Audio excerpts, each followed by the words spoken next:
Sveiki, tęsėme pažinčių ciklą su Wolves krepšininkais ir treneriais, Wolves podcastas ir šį kartą svečiuose Marius Leonavičius, trenerio asistentas. Sveikas, Mariu. Labą dieną, labai malonu. Mes tradiciškai karjerą kažkiek aptarsim, tada aptarsim tavo asmeninį gyvenimą, kažką, kad pažintų plačioji publika, geriau pašnekovus stengiuosi, tai tokių dalykų galbūt, kur ir nerasi kažkur spaudo ir panašiai. Apie patį aš tradiciškai googlinu apie pašnekovus, kai sužinau, kad juos reikia kalbinti. Nėra ypatingai daug informacijos, karjerą galima susidėlioti, bet daug maž tik tiek. Tai papasok apskritai savo kelionės pradžią, kada atėjai į krepšinį, ar užsiminėjai pats buvai krepšininkas, ar iš karto suvokiai, kad būsi treneris, kokia ta pradžia tavo atėjimo į profesionalų krepšinį? Krepšinį žaidžiu nuo 5-6 metų. Buvau didžiulis NBA fanas, nuo mažų dienų kolekcionavau korteles. O kaip neklysiu, tu esi tų pačių gimimo kaip aš, 84? Taip. Tai turbūt už tos pačius turėjom sirti, ką, Bulls fanas buvai, ar... Kaip tik buvau prieš Bulls. Aš Jazz tada, mano pirmas sporto ašaros yra, kai Jazz pralošė. Pirmieji finalai irgi buvo Utah Jazz, Chicago Bulls, bet kažkaip nemėgau tuo metu Michael Jordano, nes viską laimėjo, tai buvo neįdomu. Kaip ir su LeBronu Jamesu turbūt iš pradžių labai nemėgau, nes viską laimi, viskas sekasi, bet kuo toliau, tuo labiau pradedi gerbti ir vertinti už tas visas pastangas ir įdėtą indėlį į bendrą krepšinį.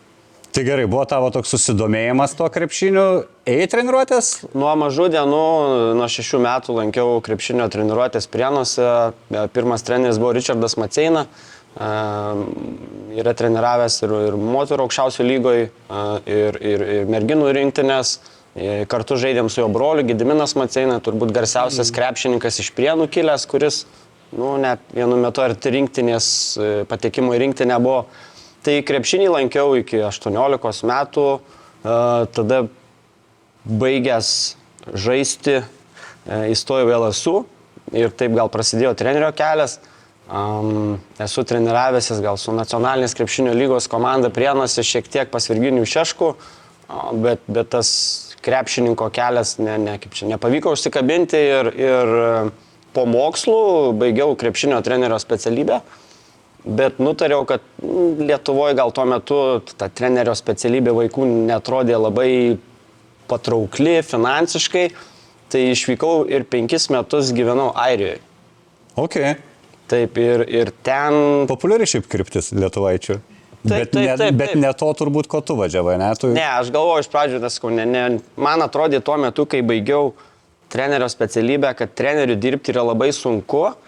Ir aš niekaip nesuprasdavau, kaip mano treneris vaikystės turėdavo atsakymą į kiekvieną klausimą krepšinio aikštelėje. Ir aš tuo metu atrodė, kad tai yra neįmanoma. Bet išvykau į Airiją, dirbau paprastą darbą ir laisvalaikiu pradėjau teisėjauti, paskui treniruoti, domėtis, gilinti žinias, tada įsivėliau į tą visą krepšinio trenerio darbą. O Airijoje, kokiam man apsai Airijos krepšinis, taip miglotai skamba, kam ten teisėjavai ir... Yra Dublino lyga, yra visa šalies lyga, ten tiek aukštai nepakilau, ten galbūt aukščiausias pasiekimas, ten Dublino lygos finalinis ketvertas, tai mėgėjiškai. Okay. Bet tą teisėjo tokį, kaip sakant, turiu pagrindą. Tai pačiupinėjęs kažką iš visų pusių realiai. Taip. Ir paskui pradėjau treniruoti. Irgi Airijoje? Irgi Airijoje, iš pradžių vaikus. Ten viskas, aišku, yra savanoriavimas, 2 kartus per savaitę, taip toliau. Paskutiniais metais pradėjau dirbti, yra toksai Trinity College. Pagal mokslą top 50 visam pasaulyje reitinguotas. Pagal sportą ar krepšinio programą tikrai niekur, ne ten taip. Bet jau buvo tas pirmasis darbas su vyrais, labai patiko ir būtent tada po to sezono nusprendžiau, kad nebenoriu dirbti paprasto darbo, noriu užsimti krepšiniu, pilnu etatu, iš to gyventi, bet pats supratau, kad Airijoje to padaryti neįmanoma. Ir tada galvojau, kaip čia padaryti. Turėjau 2 variantus. Grįžti į Lietuvą į krepšinio šalį arba vykti į Ameriką. Jeigu vykti į Ameriką, man būtų reikėję dar praleisti 1 metus Airijoje, dirbant, taupant pinigus, ieškant pažinčių, kur išvažiuoti. Tiek laukti nenorėjau ir susikrovau lagaminus, pasiėmiau atostogų savo darbovietėje, grįžau į Lietuvą. Su Prienų sporto centro direktoriumi pakalbėjau, ar būtų galimybė prisijungti. Sakė taip. Paskambinau į Airiją, padėkojau, sakau, nebegrįšiu. Tai grįžau į Lietuvą su mažu lagaminėliu, mano daiktai visi liko ten, po šiai dienai kažkur jie tenais pas pažįstamus yra ir viskas, ir taip ir prasidėjau. Tada Prienuose pradėjau treniruoti vaikus, berniukus, 1,5 metų mergaitės, 1 metus pratreniravau. Ir tai buvo kaip tik tie metai, kai Virginijus Šeškus laimėjo tuometinę Lietuvos federacijos taurę. Kur nugalėjo Žalgirį į Rytą. Ir kitais metais jis išvyko į Rytą, atvyko į Prienus į LKL komandą Tadas Stankevičius treneris ir tada jis į mane pasikvietė kaip savo asistentą, tai čia 2014-2015 metai. Ir nuo to laiko dirbau Prienuose kaip asistentas, paskui vyrtreneris tapau, paskui išvykau į Prancūziją ir galiausiai atsidūriau čia. Grįžtam dar prie Prienų, turėjai vieną labai įdomų sezoną 17-18 metų, bolų visą. Taip. Čia, man atrodo, turi istorijų, nežinau, kiek jų visų galima pasakoti viešai, kiek negalim, bet pats toks koks lykęs įspūdis ir ypač dabar matant tą, tada tai atrodė nepyk, bet bardakas, kas ten vyko, ką išdarinėjo jaunasis Lamėlo aikštė ir panašiai, o dabar matai vos net tam All-Star lygio NBA žaidėjas. Kaip per tą perspektyvą vertini prisiminęs tos 17 metus? Buvo labai įdomi patirtis. Ten tuo pačiu metu ne tik tas krepšinio, kaip sakai, bardakėlis vyko, bet tuo pačiu ir filmavo realybės šou. Ir kadangi buvau, sakysim, tas pagrindinis vertėjas tarp trenerio ir bolų šeiminos, tai visą laiką sėdėjau mikrofoną per treniruotės, per rungtynes. Tai reikėjo atsargiai rinkti žodžius ir taip toliau. Tai vienu žodžiu buvo tikrai įdomi patirtis. O iš tos krepšinio pusės, ten turbūt jau aprašyta, apkalbėta, kad Lamelo darbo etika ir požiūris į krepšinį tuo metu buvo labai silpnas ir nei aš, nei kažkas kitas tikėjomės, kad jis gali tapti All-Star'u, bet laikas parodė, kad mes klydom. Pasirodo jo, ir buvo ir pykčių, buvo ir nepatenkintų žaidėjų, ten ir palikinėjo, man atrodo, komanda. Ne visiems patiko mūsų lietuviam profesionalam toks cirkelis, pavadinkim, tam sezone, ne? Taip, situacija tuo metu buvo tokia, kad Prienų klubas turėjo didelių finansinių problemų ir tas bolų atvykimas, tas problemas, sakysim, išsprendė, bet tai turėjo savo kainą, o kaina buvo ta, kad tie broliai turėjo žaisti. Ir vienoj pusėje sėdi jų tėvas, kuris nori, kad jie žaistų 40 minučių, kitoj pusėje sėdi treneris, kuris nori dar ir laimėti. Ir dar per vidurį yra žaidėjai, kurie taip pat nori laimėti, bet supranta ir kad ir finansinės problemos, be jų nebūtų komandos. Ir taip, ir gavosi toks nuolatinė trintis. O labiau kaip prisimint tos metus, toks teigiamas prisiminimas ar labiau neigiamas? Teigiamas. Teigiamas, ne? Vis tiek tokia patirtis ne kiekvienam. Iš kiekvienos blogiausios situacijos aš manau, kad tu išsineši kažką gerą. O teko tos dokumentikos stebėti, kur, sakai, pats dažnai su mikrofonu buvai? Žiūrėdavau. Patekęs ant daug esi? Yra. Dar po šiai dienai siunčia, aš kai Prancūzijoje dirbau, vaikai mano, kurios treniravau su treneriu, čia jūs sako, čia su Lamelo, čia jūs Rubinė. Taip. Kietai, nejaučiu jam. Įdomu. Yra. O tuo metu tas vyresnis broliukas, kur mažiau gabus, bet jis tuo metu net nelabai gal ir iškrito iš konteksto, aš kaip gerai atsimenu, jis atitiko tą LKL lygį tuo metu. Taip, tai gal kažkiek pasisekė su juo, nes jis iš tikrųjų visai neblogai įsipaišė į tą komandą ir jis toks mažiau reiklesnis, mažesnis ego, jis norėjo žaisti, jis norėjo tobulėti, jis galbūt supranta, kad jis neturi tiek talento, kiek mažylės ir jis įsiliejo ir pridėjo ir tikrai buvo 1,96 m, atakuojantis gynėjas, kuris metai iš toli paustina, kaip sakant. Kūną gerą turėjo atsimenu. Taip. Bet, tėčiui neužteko vien tik tai, kad tas vidurinis brolis žaidžia gerai, jis labai norėjo, kad ir mažylis žaistų, bet 15-mečiui žaisti su vyrais tuo metu tikrai stipriojo Lietuvos krepšinio lygoje, dar Jasikevičiaus, kaip sakoma, ta era buvo, tai buvo beveik neįmanoma ir gal kažkiek padėjo, kad jaunėlis tiesiog pradėjo gal simuliuoti, jausti nugaros skausmus ir nebežaidė, tai vienas tas nukrito kaip ir toksai akmuo, sakysim, ir su to jaunėju, tuo viduriniu broliu viskas buvo tvarkoj, žaidė ir aš manau, jis būtų likęs ir dar galėjo žaisti Lietuvos krepšinio lygoje, tai tikrai. Tu gal turi atsakymą į tą klausimą, į tą tokią frazę dažnai minimą, kalbant apie krepšinį ir apie anksčiau Prienus, dabar Jonava, Šeškaus magija. Yra tas dalykas, egzistuoja realybėje. Kažką turi, ne? Kažką turi. Yra. Jis yra išskirtinis treneris tuo, kad, sakysim, dauguma trenerių vadovaujasi taisyklėmis, rašytomis, nerašytomis, bet yra gynybos sistemos, puolimo sistemos ir ypač Lietuvos krepšinio lygoje sutapatėja komandos, naudojasi panašiomis schemomis, o kuo Šeškus garsėja, kad jis visą laiką ieško būdų, kaip apeiti tas taisyklės. Nesakysim, jeigu tu žaidi tomis pačiomis taisyklėmis, bet tu esi Žalgiris ir tu esi Prienų komanda, tai tu žaidi tom pačiom taisyklėm, bet tavo, sakykim, kortos yra prastesnis.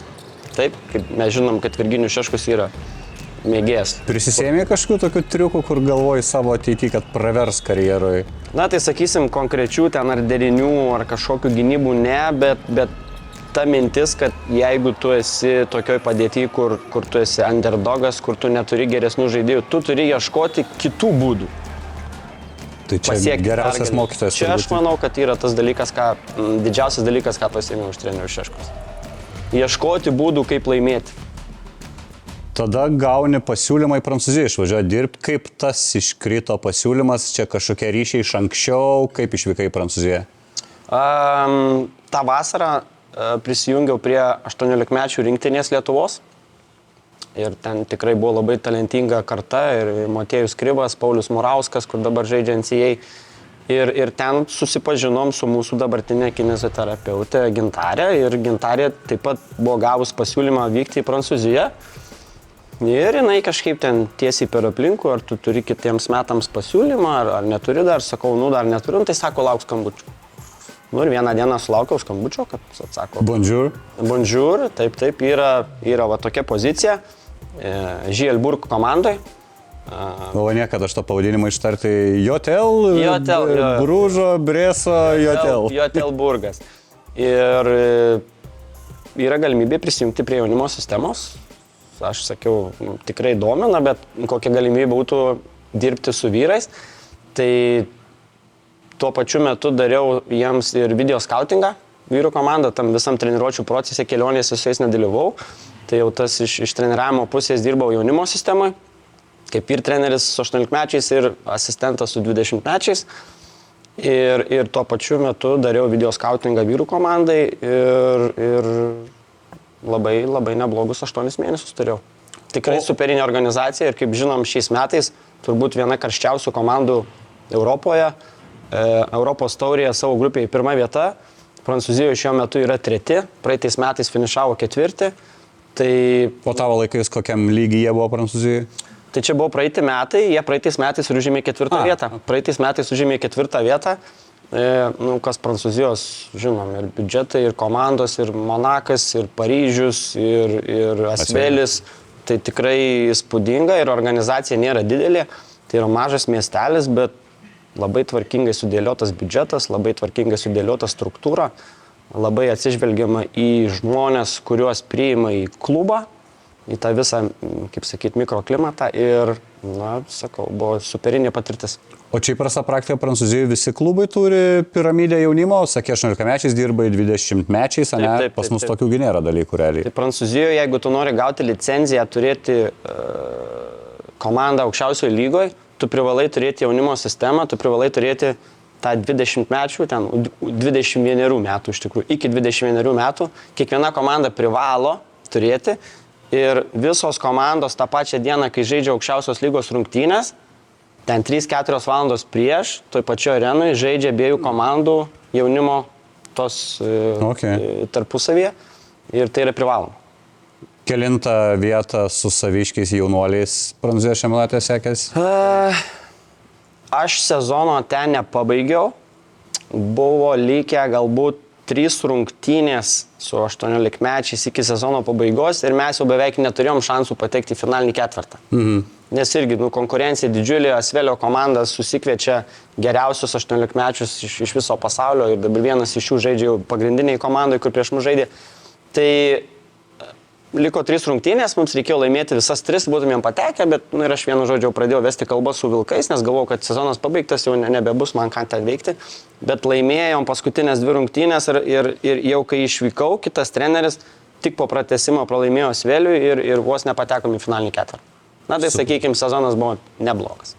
Įmanoma Lietuvoje tą sistemą pritaikyti, kad priverstinai, kad klubai turėtų irgi jaunimo piramidę, čia kaip ateičiai galvoju gerai, bet turbūt nėra tiek tų mažesniam klubui čia būtų neįveikiamas iššūkis, turbūt turėtų dar jaunimo komandą. Įmanoma, nes Prancūzija yra didelė, ten talento yra labai daug, turi iš ko rinktis ir turi galimybės netgi pasikviesti jaunus užsieniečius. Aš manau, jeigu Lietuvoje bandytum tai daryti, tai būtų tiesiog pritempinėjimas. Kad tu turi turėti komandą, bet tada tas lygis būtų labai žemas, aš manau. Tiesiog mūsų lietuvėlė su turimų gyventojų skaičiu ir finansiniais ištekliais tiesiog nesugebėtų. Didmiesčiai nebent koks Vilnius Kaunas turbūt. Vilnius Kaunas turbūt ir taip turi. Nu jo, Klaipėda turbūt turi. Šiauliai jau tos pagrindinės komandos jau kaip ir turi tas sistemas, bet sakysim, nežinau, Prienuose, nežinau, Pasvalėje, Kėdainiuose ir taip turbūt sunku ten sporto mokyklose surinkti tas grupės. Tai manau būtų labai sunku. Kas buvo sunkiausiai išvažiuojant į Prancūziją? Kalbą mokėjai prancūzų prieš važiuodamas? Ne, kalbos nemokėjau, bet, kaip sakiau, toje organizacijoje yra sudarytos puikios sąlygos atvykti užsieniečiams, yra labai gerai sudėliota struktūra klubo, yra palaikymas, yra anglų kursai, prancūzų kursai, anglų kursai prancūzų darbuotojams, prancūzų kursai anglų darbuotojams. Ir su tavim yra pilnai pasirūpinta. Ko tau bereikia, tu nueini. Ir gauni treniruotę 18-mečių bičiukų vietinių ir jau išeina susikalbėti? Ne, bet buvo labai malonu, kad praėjus 3-4 mėnesiams jie tikrai patobulino anglų žinias. Tai galbūt buvo dar vienas pliusas turėti trenerį užsienietį, kur, sakau, jau turbūt su beveik visais savo žaidėjais galėjau angliškai pakalbėti apie gyvenimą tiesiog. Iš pradžių taip nebuvo. Ten angliškai nelabai šneka. Prancūzų jo, ta šalis nelabai šneka, taip. Bet kiekvieną dieną darbas, kai pokalbiai treniruotėse ir tikrai nemažai laiko už aikštelės ribų su jais praleisdavau, tai tikrai ir jie mane pamokino prancūzų kalbos ir aš juos pamokinau anglų kalbos. Prieniškis esi ir daug metų Prienuose pradirbęs iš esmės. Kiek dabar yra apmaudu, kad nebeliko komandos Prienuose po visų bankrotų ir panašiai? Tikrai apmaudu, nes manau, kad Prienuose krepšinis buvo vienas iš tų, sakysim, reklaminių veidų, kurie garsino krepšinį tuo metu ir kaip Virginijus Šeškus buvo. Tai kas daugiau kalbėjo apie Prienus negu Prienų krepšinis, tai tikrai yra gaila. Užkulisiuose girdžiu kalbų, kad galbūt bandys ir sugrįžti vieną dieną per nacionalinę lygą ir taip toliau. Bet aš manau, kad krepšinio komandai LKL tai buvo labai gera lokacija. Vidurys Lietuvos, yra arena, yra visos galimybės sportuoti. Tiesiog nebuvo tinkamai pasirūpinta ta visa struktūra. Finansais turbūt iš esmės jo. Ko galiausiai... Radau tavo irgi vieną iš nedaugelio duotų interviu, taip galima turbūt pavadinti. Pasakė, kad pagrindinė priežastis buvo grįžti į Wolves, tai darbas su Kęstučiu Kemzūra, gavai jo kvietimą. Nedvėjoji, nesak, kaip supratau, nedvėjoji, nors dar turėjai galimybę ir dirbti tenais, bet kas buvo tas sprendimas? Nesinorėjo pabaigti darbų ir ar paskui galvoji nuplauks tas šansas ir nebebus kaip? Tai situacija buvo tokia, kad, kaip ir sakiau, buvo likę man su savo komanda 3 rungtynės ir jau atrodė, kad beveik yra... O apie kitą sezoną kalbų nebuvo? Apie buvo, tikrai buvo ir jeigu būčiau neišvykęs, turbūt būčiau pasirašęs dar 3 metams kontraktą. Ten taip įdomiai visos, sakysim, visos diskusijos dėl kitų metų vyksta kovą, balandį. Tai vyko dėrybos ir jie tikrai norėjo mane pasilikti ir aš tikrai norėjau likti, bet mano tikslas buvo visą laiką vyrų komanda ir situacija buvo tokia, kad sako, kitais metais, tai šiais metais dar mes tau asistento pozicijos pasiūlyti negalėtumėm, tai dar turėtum 1 metus dirbti su jaunimu, bet dar kitais metais, kas būtų kiti metai, mes tau garantuojam. Ir aš sakau... Tokia irgi visai perspektyva šiaip įdomi. Taip. Bet tuo metu paskambino Kęstutis Kemzūra. Aš nesijaučiau labai blogai, kad kažką palikčiau, nes kaip ir jaučiau, kad nelabai mums yra galimybių eiti toliau su jaunimu. Ir taip ir pasakiau jiems, aš dabar atvykstu į naują perspektyvę organizaciją, aukščiausią lygį, į vyrų lygį. ir tokios progos padirbėti su vienu geriausiu Lietuvos treneriu tikrai praleisti negaliu. Na ir negaliu sakyti, kad jie manęs nesuprato ar labai pyko. Na, jie žino, ko aš atvykau ten, jie žino, ko aš siekiu. Ir manau, gana draugiškai paspaudėm rankas, išsiskyrėm, vis dar palaikom ryšį ir galbūt vieną dieną dar sugrįšiu į tą organizaciją. Nebuvo baimės, minėjai, kad stipri organizacija, ta visa kultūra ir panašiai, ir vykti visiškai naują projektą, kur nėra istorijos realiai, nežinai kaip kas, nebuvo to tokio nerimo, kad o gal, nežinau, už metų dings klubas ir tada gailėsiuosi. Tikrai tokių minčių nebuvo. Tai vienintelis nerimas galbūt buvo, kad išvykti iš Prancūzijos, atvykti į naują vietą vien dėl viso personalo, dėl žaidėjų, bet kažkokių minčių ten, klubo istorija ar naujas klubas, aš kaip tik įžvelgiau didelę perspektyvą. Didelę potencialą ir iš tikrųjų tai buvo vienas iš kertinių motyvų atvykti čia. Ir kokį gauni pirmą įspūdį, tu atvykai dar tuo metu, kai komanda namų rungtynės Alytuj žaisdavo, gyvendavo vienur, treniruodavos kitur, kaip suprantu, rungtynės Alytuj, toks, nežinau, ar bardakėlių galima vadinti, bet irgi priprasti reikia prie tokių dalykų, ne? Tikrai nebuvo lengva. Mums treneriams tai nėra ko skųstis, bet žaidėjams galbūt tas keliavimas, aš žinau, kad legionieriai gyveno Kaune, lietuviai gyveno Birštone, Prienai, mano gimtas kraštas. Tai vienu žodžiu, sakysim, tos smulkios detalės susideda galų gale. Bet, ką padarysi, taip jau yra. Šiemet mes esam Vilniuj. Tos pirmus metus teko pakentėti. Aišku, ir dabar dar reikia šiek tiek kentėti, dar žinom, kad ruošiamas ir treniruočių centras. Tai, bet man yra malonu prisidėti prie šito klubo augimo. Gera labai sezono šio pradžia, vienu metu ir Eurocup'e, ten 4 vieta, LKL 1, man atrodo, ir toks atrodo tas hypas visas. Ir kaip kortų namelis turbūt su Suleimono trauma prasidėjo ir baigėsi atleidimu trenerio. Kokios tada mintis, jeigu realiai pats ir sakai, kad važiuoji pas trenerį, ne? Važiuoji iš jo, mokinsi ir nelieka to trenerio? Dėl sezono tai tikrai visos komandos turi savo problemų, bet mūsų problemos irgi, sakyčiau, buvo tikrai išskirtinės ir trauma ne viena buvo ir iškrito ne tik Suleimonas, iškrito ir Žagaras. Ir mes Tayloro neturėjo čia sezoną pradėjom be Tayloro. Tada tai Kariniauskas, tai Žukauskas traumuotas, tai buvo, tikrai susidėjo viskas į krūvą ir fenomenas buvo, kad mes be kelių pagrindinių kertinių žaidėjų taip gerai žaidėm ir laikėmės, bet, tu negali visą sezoną atlaikyti ant kelių žaidėjų, žaisdamas virš savo galimybių ir, kaip tu sakai, tas kortų namelis subirėjo. Ir klubui teko skirti su treneriu ir tai nesu gyvenime buvęs tokioje situacijoje, jeigu atvirai. Jeigu pradėdavau sezoną su treneriu, tai ir pabaigdavau. Tai buvo nauja patirtis, nelengva patirtis. Bet manau, tos visos permainos ir padėjo klubui susivienyti.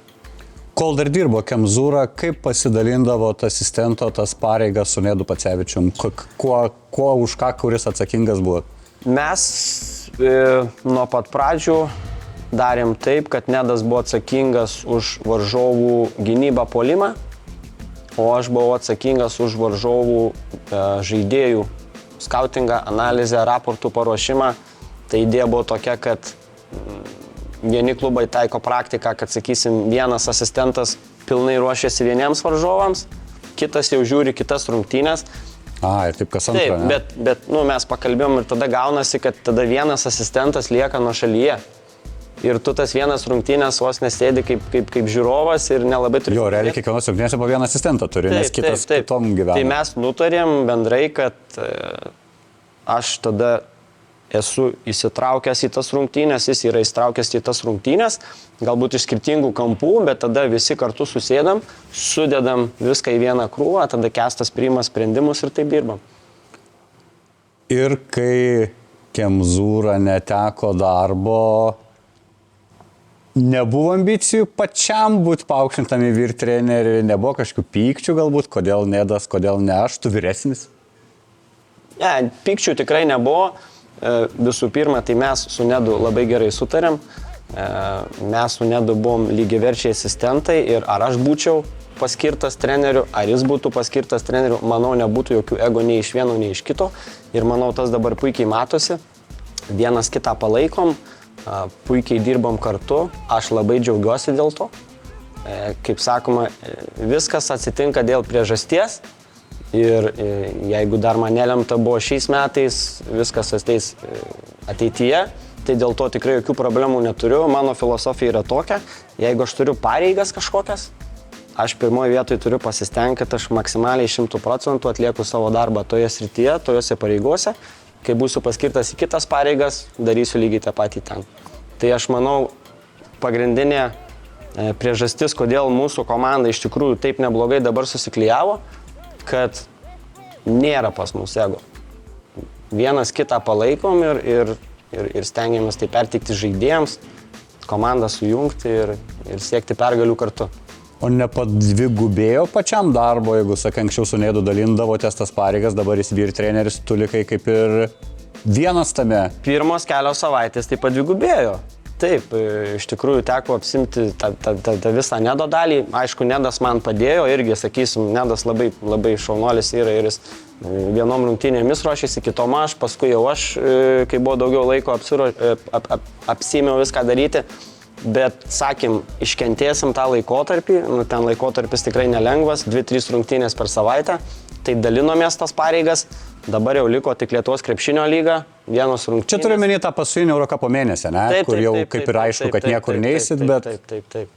Tai ten buvo sunku, teko šiek tiek mažiau miegoti, bet dabar yra langas, pasilsėsim, persidėliosim darbus, vienos rungtynės per savaitę, tikrai jokių problemų nebelieka atlikti tą visą darbą ir viskas yra tvarkoje. Papasakok šiek tiek žiūrovom, kaip vyksta trenerio asistento diena, tarkim, jeigu vidutinė savaitė nėra išvykų į užsienį, savaitgalį LKL rungtynės, ką veiki nuo pirmadienio iki penktadienio? Na tai treniruočių dienos yra tokios, kad dažniausiai sportuojam 12 val. Dienos Širvintų sporto komplekse, tai renkamės pusantros valandą iki treniruotės. Čia treneriai? Treneriai, taip. Susidėliojam treniruočių planą, treniruotė vyksta, po treniruotės dirbam individualiai su žaidėjais, papietauji, grįžti namo, sėdi prie kompiuterio, pradedi dėliotis darbus, ruošiesi varžovams, kitą dieną ateina, viską kartoji ir tokia rutina labai. Rutina, ne? Taip.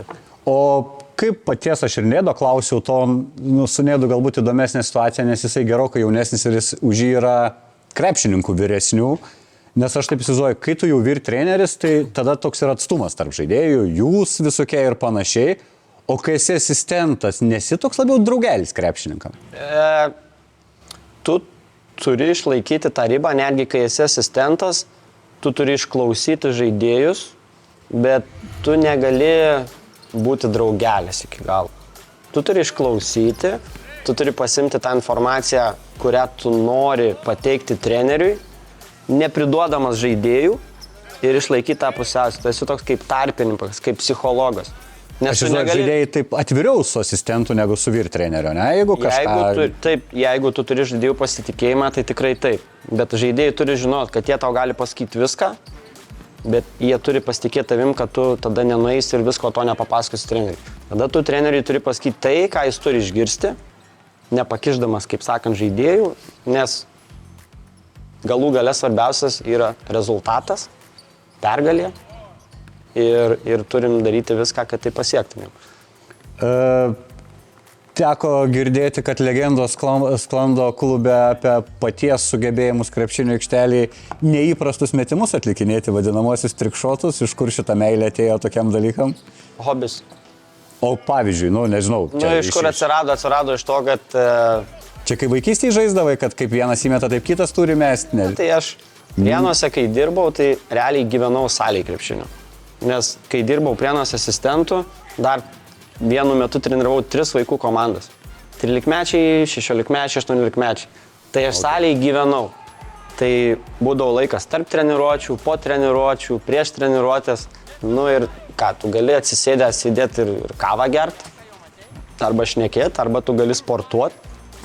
Ir dar vieną kitą įdomesnį metimą pabandyti įmest. Esi kokį nors atkalęs, kur kitiem atrodytų wow, o tu daug maž neblogų procentų pataikai kažkokį metimą?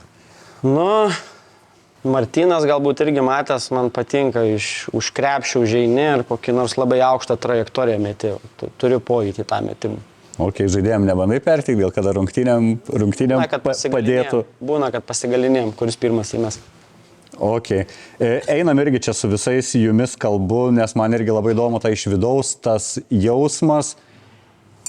Ar tai yra iš tikrųjų, ar tik kūriamas naratyvas toks, kad Vilkai yra nemėgstamiausia komanda Lietuvoje? Ar, pavyzdžiui, ar čia tik Ryto fanų garsus kažkoks, ar yra, pavyzdžiui, kad nuvažiuojat, nežinau, į Kėdainius, ten į Pasvalį, kažkokį mažesnį miestą ir kad labiau jaustum, kad Vilkų tenais nemėgsta?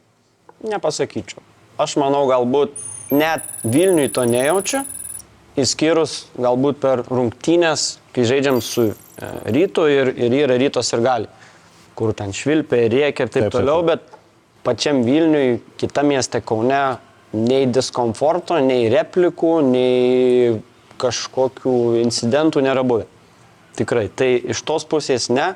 Galbūt jeigu skaitysi ten Lietuvos krepšinio portalų komentarų skiltį, galbūt ir susidarys tą nuomonę. Nu taip, bet kaip sakau, visada garsiausiai reikia tie keli pikčiausi. Taip, kur tu lysi, ten ir gausi informaciją. Tai šiaip asmeniškai tikrai tos priešpriešos nejaučiu. Ir man asmeniškai atrodo, kad čia yra tas Vilniaus derbis, yra galbūt net vienas geriausių dalykų Lietuvos krepšinio istorijai nuo tada, kai įsikūrė pats Ryto klubas ir sudarė konkurenciją Žalgiriui.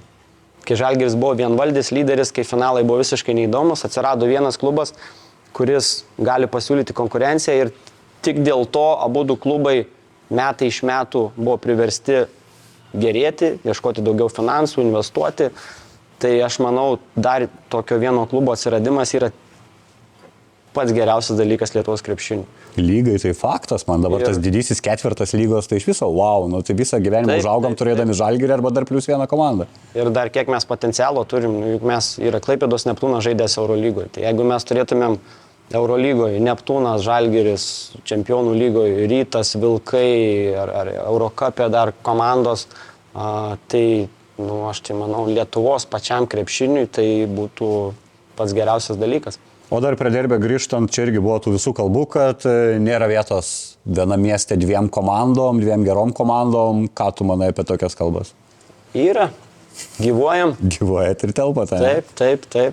Ir aš manau, kaip tos kalbos lieka kalbomis, iš tikrųjų tai turim ir mes fanų, turi ir jie fanų. Ir man ta visa atmosfera, sakau, tai yra tik ir miestui pačiam gerai. Ir vėlgi, kiek yra kalbama apie Vilnių, kiek yra kalbama apie jų klubą, kiek yra kalbama apie mūsų klubą, kiek mes to dėmesio pritraukiam, tai aš manau, čia yra puikia reklama ir... O komandos viduje jaučiasi, kad pagrindinis priešininkas yra Rytas, vien dėl to, kad išmėstat žaidėjų, turiu menį trenerių, kai artėja rungtynės, yra, kad šiek tiek kitokia nuotaika, kai jau prieš Rytą žaidžia. Žaismingai, bet taip. Nepiktai, bet taip. Rytas yra komanda, sakysim. Nei vienai komandai nenori pralaimėti, bet turbūt Rytui visgi tai yra derbis. Ir tam pačiam mieste gyveni, tai taip, sakyčiau taip. Kokie paties yra tikslai, neklausiu, kokie klubo tikslai, kad pasakytum, tarkim, galim turbūt atvirai sakyti, nepavyko pirmieji tie tikslai jų įgyvendinti Europoje, nepavyko į playoffus, ketvirtą.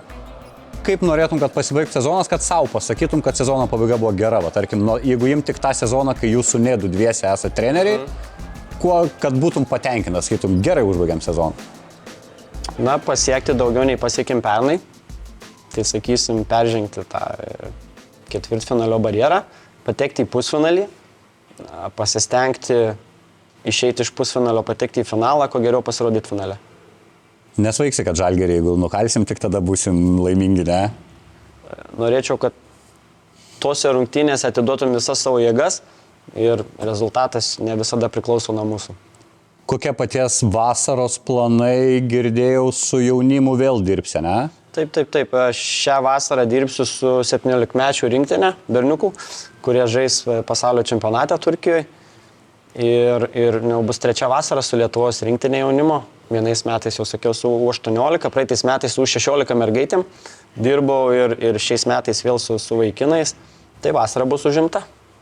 Kokie tikslus mačiau federacijos, man atrodo, absoliučiai visom rinktinėm 1-8 vietą iškėlė tokius abstrakčius, o kažką gal jau... 1-6, man atrodo. Ai, tokie šiek tiek rimčiau, ne? Bet čia pasaulio čempionatas. Pasaulio čempionate, principe, kažkiek lengviau negu Europos čempionate, yra sakoma, kad taip.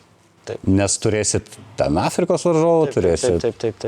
Visur reikia žaisti, bet, toks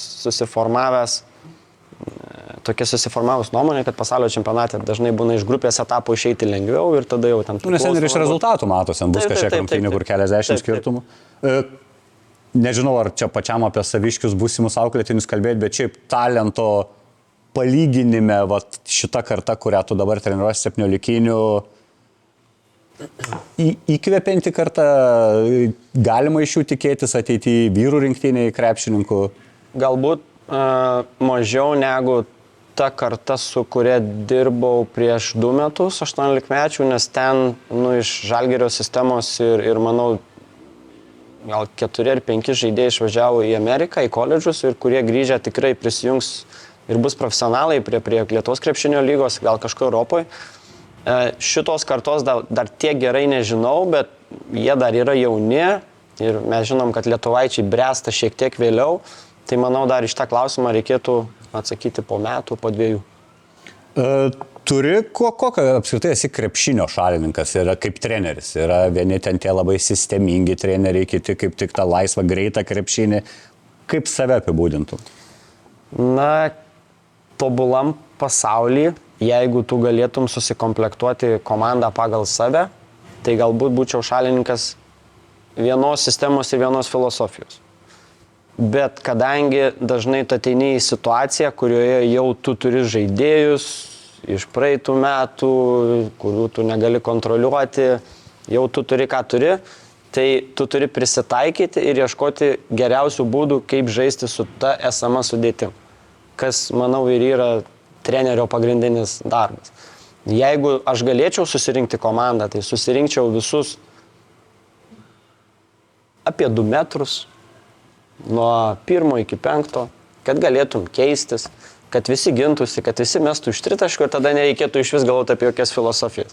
Bet dėja ateini ir turi, ką turi ir tas ir įdomumas trenerio darbe, kad tu turi ieškoti būdų, kaip, sakysim, panaudoti labiausiai savo stiprybės, tas, kurias turi komandai, ir užmaskuoti silpnasias vietas. Turi kažkokį trenerio, nežinau, ar tas žodis idealas tinka, bet tas, kurio labiau galbūt seki rungtynės, bandai kažko mokintis, čia išeini iš, nežinau, NBA, Europos trenerių, bet kokių... Turiu daug ir šiais metais teko susidurti su Paryžiaus treneriu. Jo filosofija yra visiškai nestandartinė ir kitokia nei kitų trenerių, tai tas treneris labai įdomus. Tada iš tikrųjų labai vertinu ir klausau ir domiuosi lietuvių specialistų Benu Matkevičium. Toliau iš NBA Brad Stevens, Boston Celtics buvęs treneris, Steve Kerr, Golden State treneris, žinoma Šarūnas Jasikevičius ir Ettore Messina anksčiau buvo Milano treneris. Stringa paskutiniu metu, ne? Kas neveikia Ettore, galvoju, kelintą sezoną išėlės tą pasitikėjimą, vis gauna kontraktą, milgino, rezultatų kaip nėra. Toks gyvenimas krepšinio, vienais metais sekasi, kitais ne, bet ta pati trenerio asmenybė ir sakysim, iš Amerikos koledžų, tas Coach K, Mike Krzyzewski, Bobas Knightas, tai tikrai turiu daug trenerių mėgiamų, kuriais domiuosi. Sakysim, galbūt būtų Željko Obradovičius, bet apie jį tiesiog nėra labai daug informacijos, kurią tu gali domėtis. Tai tikrai nemažas ratas yra. O dabar jeigu tokia situacija, nesvarbu kokios komandos tu esi vyr treneris ir gali any žaidėją paimti, nėra biudžeto, koks dabar tau atrodo tobuliausias žaidėjas, kurį norėtum turėti savo komandą? Iš Eurolygos paimkim, iš Europos, ne be Lebronų visų. Jeigu lietuvių, tai pasakyčiau, ne iš Eurolygos, bet vieną tikrai pasimčiau iš mūsų komandos, o iš Eurolygos pasimčiau Mike James. Skoreriuką, tai. Nebijotum užklasinės veiklos? Susitartumėm gal kaip nors. Supratau. O minėjai, kad pradėjai to domėjimus krepšinio nuo NBA, vis dar NBA? Mažiau. kuo pažiūrėti, kiek Sabonis taškų įmetė su Valančiūnu, ar ir rungtynių kažkiek? Jau net nebeįdomu statistiką žiūrėti, nes įsijungi, ten vieną dieną 73 taškus įmetė, kažkas kitą dieną ten 69, tai jau kai atsiverti ir žiūri, kažkas 30-40 įmetė, nebeįdomu. NBA labiau domiuosi iš, sakysim, ne iš komandų, bet iš trenerių pusės. Tai žiūriu seminarus, interviu mėgstamų trenerių, pačio žaidimo gal žiūriu šiek tiek mažiau. Prieš savaitę laiko gal teko vienas rungtynės stebėti. Buvau nustebęs, kad visai neblogas krepšinis buvo. Žaidė Indiana Pacers ir Toronto Raptors. Tai buvo tikrai visai įdomu. Indiana, man to rezultatyviausia lygos komanda, ne? Gali būti, taip. Turi žaidėją vieną neblogą, kur tikrai labai gerą sezoną turi. Ir tai, sakysime, NBA domiuosi labiau iš tos taktinės pusės, iš tos psichologinės pusės, iš kaip treneriai valdo visą sistemą, visą sudėlioja struktūrą ir taip toliau. Kokie įspūdžiai iš netaip senai vykusios, kaip pas mus vyko KMT finalo ketvirtas, NBA vyko visų žvaigždžių rungtynės? Nežinau dabar ten tų tikslių skaičių, bet virš 200 taškų, 173 taškų komandos sumo išmetė ir daug pasipiktinimo iš sirgalių, kad toks cirkas parodė, kad galbūt nebeverta. Pats statusas ten išlikęs, nes tapti All-Starų yra garbė, bet rungtynės išsigimsta, ne? Matai kažkokį, kaip tai jie galėtų išsigelbėti ar daryti kažkokį rimtą turnyrėlį su... Visi apie tai kalba dabar ir aš, tų rungtynių nežiūrėjau ir turbūt nieko nepraradau, nes tikrai ne. Ką galėjai pamatyti tose rungtynėse, tai tritaškiai, metimai iš vidurio ir dėjimai. Tai pažiūrėjau dėjimų konkursą, pažiūrėjau tritaškių konkursą, o kaip ten viską keist, nežinau ir ten jų reikalas, tegul jie ieško. Aišku, labai sunku yra padaryti tas competitive rungtynės. Nes jeigu darai competitive rungtynės, rimtas rungtynės, turi būti laimėtojas ir pralaimėtojas, o mes dabar žinom, kad dauguma NBA žaidėjų jau yra ne tik žaidėjas, bet yra brandas. Galbūt vienas brandas reklamuoja vieną kėdų kompaniją, kitas kitą. Ir jeigu kažkuris laimi, tai automatiškai jau toks gaunasi labai, nežinau, kaip spręsti ir tikiuosi jie tai išspręs, bet... Galbūt įdomu būtų... Ja. Būtų gal įdomios rungtynės amerikiečiai prieš likusį pasaulį ir gal jeigu jie kažkaip užsimotyvuotų įrodyti vieni kitiem, kad mes geresni ir tenais pasidaužytų kažkiek to aikštelio, ne tik iš vidurio aikštės mėtytų, gal čia toks sprendimas? Labai gera mintis ir aš manau, kad europiečiai laimėtų. Ar pasaulis tik. Jo, pasaulis, manau, laimėtų ir tada kitais metais amerikiečiai stengtųsi laimėti ir galbūt taip po biškį įsikurti. Nes aš manau, europiečiai ateitų žaisti. Va čia. Dončičius, Giannis, Džokičius, jie ateitų žaisti, jiems ten... O negaila, kad Lietuvoje nebereikia žvaigždžių dienų? Rytai vakarai, Vilkai realiai, kokių mes tik versijų neturėjom. Žalgiris prieš visus būdavo, atsimenu. Manau, kad Karaliaus Mindaugo taurė yra tikrai geresnis, įdomesnis, naudingesnis renginys negu žvaigždžių diena. Nes ir tiek dėjimų turbūt neišvystume, kiek per NBA. Ja. Tai manau, kad nepasigendu visai. Nustebino kažkiek Rašydo sėkmė tritaškių konkurse? Ne. Ruošiasi? Jis man netrodė iš tų, kuris, nes jo metimas yra iš šuolio, toks atrodo sudėtingesnis, daugiau to laiko taip. Ir jėgų kainuojantis metimas. Tokio susikaupimo nesumatęs turbūt per kelis metus, kaip iš jo per tą konkursą, ta visa net tokia povyza atrodo įsitempęs, bet sakai, nenustebino, ne? Ruošiatės atskirai ką nors tam konkursui? Jis vieną treniruotę, nes mes turėjom 5 dienas laisvas, 2 dienas grįžom, su fizinio rengimo treneriu šiek tiek pasportavo, prasitempė, išsivalavo ir sako, treneri, man rytoj tritaškių konkursas, gal galim ten šiek tiek pamesti tritaškių, bet tai nebuvo nei ten su 5 tais taškais, tiesiog pasikvietė dar kelis komandos draugus ir pamėtė tritaškius ir viskas, bet jis pats nemažai šneka, kad tiesiog nuvažiavo atsipalaidavęs, bet tuo metu ir susikaupęs. Paskutinis tavo klausimas apie krepšinį. Vasara bus... man atrodo, apskritai Lietuvos krepšiniui toks čia lemiamas tas atrankos turnyras, nes jeigu mes dar vieną olimpiadą prarastume, tai aš galvoju, apskritai jau auga vaikų karta, kurie nebus matę krepšinio olimpinėse žaidynėse, mes kažkaip augam, tai atrodė, kaip įprastas dalykas, kad kas 4 metus... Didžiausia šventė. Taip, ir ta pati olimpiada be krepšinio yra, kažkaip į antrą planą, ne? Taip. burtus turbūt vertini kaip visi, gerus burtus gauna. Gerai, manau, kad taip. Žaidėjai sutinka irgi visi atvažiuoti, bent jau kol kas aišku, bus traumos, netraumos. Aš to noriu tą klausimą, ar kaip tu įsivaizduotum Valančiūnos Sabonius sutalpinimą kartu, ar visgi reikėtų, negali kažkurio vieno nekviesti, bet mano būtų sprendimas, aš ne treneris gyvenime jau nebuvęs, nepretenduoju, bet tiesiog padalinti rolės, kad kažkuris būtų pagrindinis vidurio puolėjas 25 minučių, kažkuris jį keičia ir mes visada turim jėgą po krepšiu, o vis dar ką tu manai apie tos bandymus juos abu į aikštelę sukeisti? Aš su tavim visiškai sutinku, aš manau, kad reikia juos turėti abudu, nes tu negali žinot, kas atsitiks, gal trauma, gal išsibaudos ir taip toliau, bet reikėtų juos abudu pasisodinti, pasikalbėti, kad tikrai, nebandom sukišti visų į vieną krūvą. Turim 2 superinius vidurio puolėjus, kurie gali žaisti po 20 minučių. Gal ir skirtingus penketus aplink juos gali dėlioti, nes labai skirtingo tipažo. Ir gali momentais pabandyti su 2 dideliais žaisti, viskas tvarkoja, bet, turim 2 aukščiausio lygio vidurio puolėjus, juos reikia abudu turėti. Reikia su jais pakalbėti, ar mes norim žaisti daug, ar mes norim laimėti. Galbūt, sakau, vienose rungtynėse tinka vienas labiau žaidžia 25-30 minučių, kitas žaidžia 15, tada tose rungtynėse apsiverčia rolė ir taip toliau. Ir čia yra krepšinėje, kaip sakyti, psichologija, komunikavimas vienas pagrindinių dalykų. Jeigu jie sugebės tai padaryti, jeigu nebus kažkokių ego, tai manau, kad čia vyrukai nepanašus, kad būtų tokie, kad turėtų tą ego. Mums olimpinės žaidynės, mums rinktinė yra šventas reikalas, tai aš manau, turim sutvarkyti tą dalyką ir nepėgo galvoti apie olimpinės žaidynės. O įmanoma kažkaip taip apdėlioti žaidimą, kad Saboniukas būtų dominuojantis ir FIBOS krepšinėje, ar visgi tai yra sutvertas žmogus būtent NBA lygai?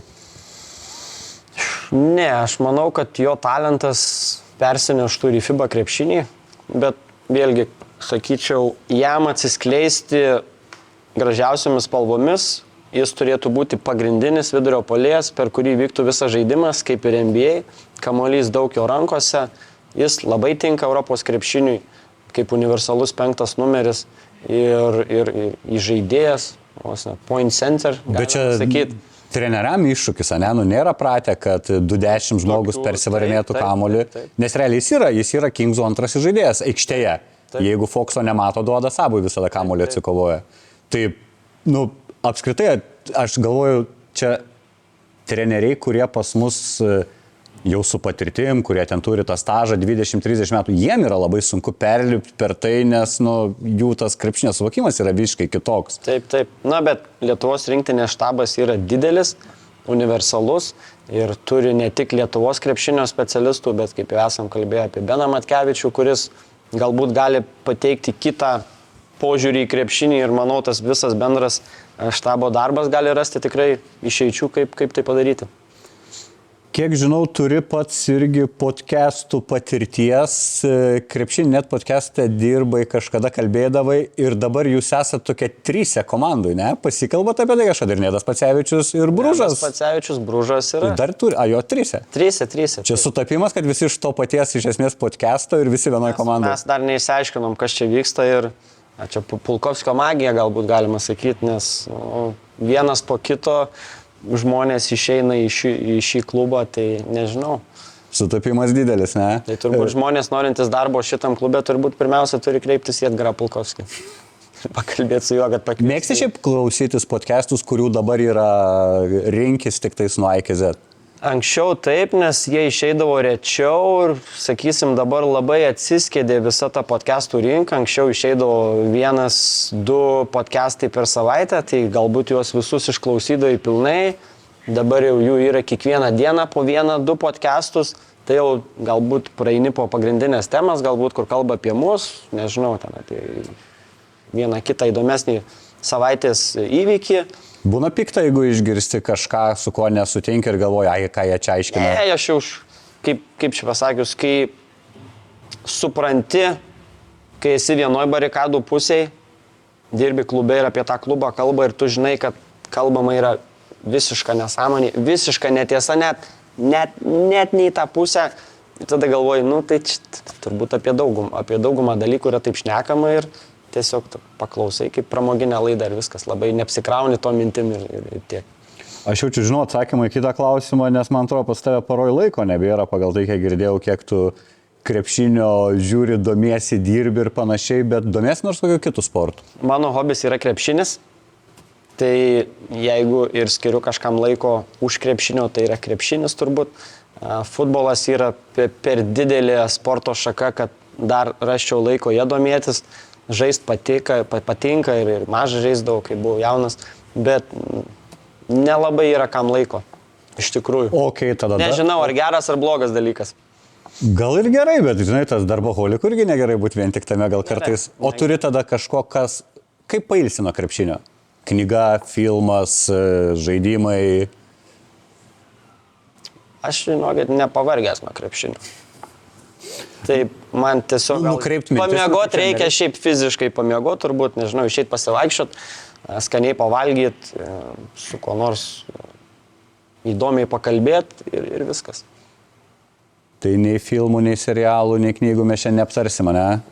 Knygas galima aptarti, serialų ne, nes serialams nėra laiko, video žaidimams nėra laiko. O per kelionės, ką veikia per kelionės, jeigu skrenda, tarkim, užsienį?